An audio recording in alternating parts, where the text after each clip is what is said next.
Hello everyone, I'm back with another Daz3d lighting tutorial this time. And in this one I'm going to show you how, or rather one way, to do a nighttime scene outside, an outside nighttime scene. And if this is your first time here, please be sure to hit the subscribe button and the notification bell so you'll be alerted every time I upload a new video, which I'm doing about once every week or two, I hope so. Preferably, hopefully every week. Alright, let's get right into it.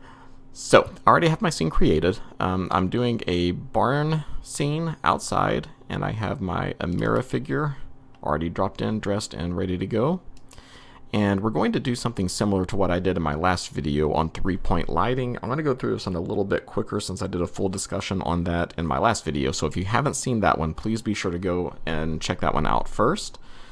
And then come back and try this one so you'll have a better understanding of everything we're doing. And we're actually going to do a simplified form of 3-point lighting where we're only going to do a 2-point lighting setup. So we're not going to use our second light because we're going to try to create some more mysterious shadows in this one. So we're just going to use the key light and the backlight on this one. So I've already got my camera created, so be sure to create your camera. And also when you create your camera, be sure that you go under headlamp and be sure that that is turned off, because otherwise it's going to light your scene, and that is definitely something we don't want. So be sure you got it camera created, headlamp off, and I'm going to go to texture shaded so we can see a little better. There we go. And I'm going to create my 2 spotlights. So the first one is going to be our key light, except I'm going to call this one moonlight, because this is going to be our moon. And the second one we create is going to be our backlight, or the rim light. There we go. Alright, let's go ahead and get our key, or our moonlight, set first. So this one is going to be our moon, so you're going to place this wherever you would want the moon to be. A lot of people would use a distant light for this, but I'm not a big fan of that. That's going to light our entire scene, and I'm going for kind of a bathed in a moonbeam look, where I just want our figure lit and a lot of shadows. So I think that'll make a little bit more interesting picture. There we go. So I'm just going to get her centered on that, and it's going to be to the left and above our camera.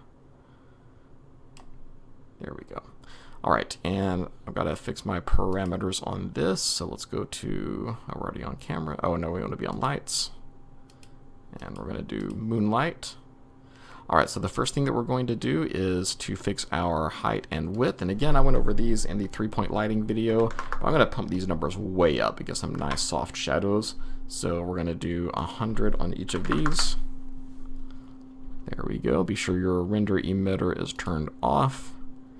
And our, oh yeah, and your light geometry should be set to disk. There we go. Alright, the lumens we are going to set to 160,000. So I messed around with this a little bit earlier, so I've already got these, I've taken note of these values, so I'm just going to go and punch them in by hand. As always, I recommend that you experiment with these a little bit, you know, really learn and figure out what they do, and find values that work for you. Don't necessarily just do what I'm doing. This is just to get you a good starting point. Alright. So color is something that I always struggle with on this, but again, I played around with it earlier and I found some values that I believe work. So what we're doing is not actually creating a scene that looks like how nighttime would look like in the real world, then it would just be a completely dark scene. But you have to give the impression of nighttime, or the impression of moonlight. So think about the way that you see nighttime scenes in movies. Usually they use like a blue or kind of a purplish light. So that's what we're going to do. And I'm just going to punch in my RGB values manually. So we're going to do 114. Oops, I mean to hit enter. There we go. So 114, 135, and 255. Nice. There we go, kind of a bluish color, bluish purplish. Alright, and I think that's all for that one. Next, we're going to do our backlight. And I tried moving this one off to the center a little bit, but I really like it where she's just centered, like right in the middle of this one. So back in the 3-point lighting video, we created kind of an orangish, yellowish halo or a glow around our figure. We're going to do a similar thing here, but now we're going to create more of a silver blue glow again to get that moonlight effect. So we're going to put her right in the center of the camera. We might change this a little bit later, but we'll go ahead and leave it there for now. Now let's go to our value set, switch over to backlight on the editor. And we're going to do light geometry is disk. Height and width are each 100. Render emitter off. And this one we're going to do just a little bit dimmer than our other light. So I'm going to go 130,000 on this one. And the temperature we're going to bump a little bit up to 7200, which is going to shift that a little bit into the blue spectrum. There we go. All right, and now for the actual color. Let me set that just a little bit better. There we go. We're going to do 158.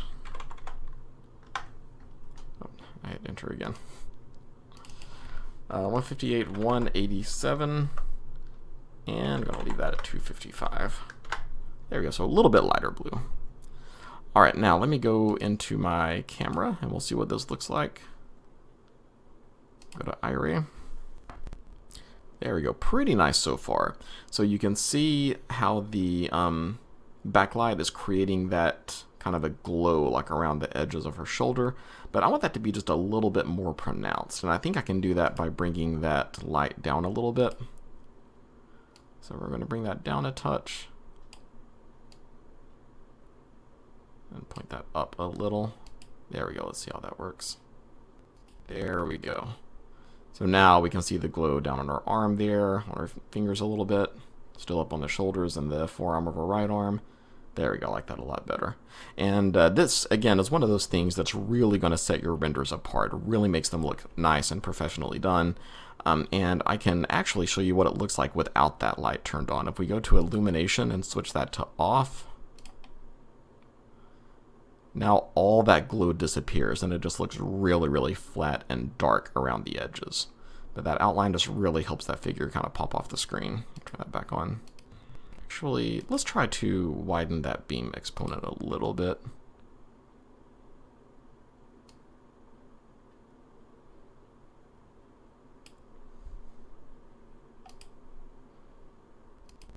There we go. Yeah, that's a little bit more pronounced. I think I like that a little better. Very nice. All right, and the very last thing that you need to do is to set your tone mapping controls. And just like last time, we're just going to do the shutter speed, f-stop, and film ISO. I've already got these set. So I've got the shutter speed set at 250, the f-stop at 10, and the ISO also at 250. And let me go ahead and hit the render button on this, and we'll see what it looks like. And that is our finished render. So again, yeah, notice the glow around the arms there. Looks really nice, just helps the figure stand out and look nice and professional. There's a little bit of checkerboard in the background because I was rendering this against with no background, so those are just transparent portions. If I were going to actually use this render, I would export it as a PNG, then import it into Photoshop or another video editing program and put some kind of a background against it, either just a plain black background or maybe like a nighttime scene or something. I may do that in a moment, use it for the thumbnail. But that about covers everything. So if you liked it, don't forget to hit the like button, subscribe to my channel for more of these, hit the notification bell, and leave me a comment if you have suggestions for future tutorial topics for Daz3d. Definitely leave me a comment and let me know, and I will see you in the next one. Thank you.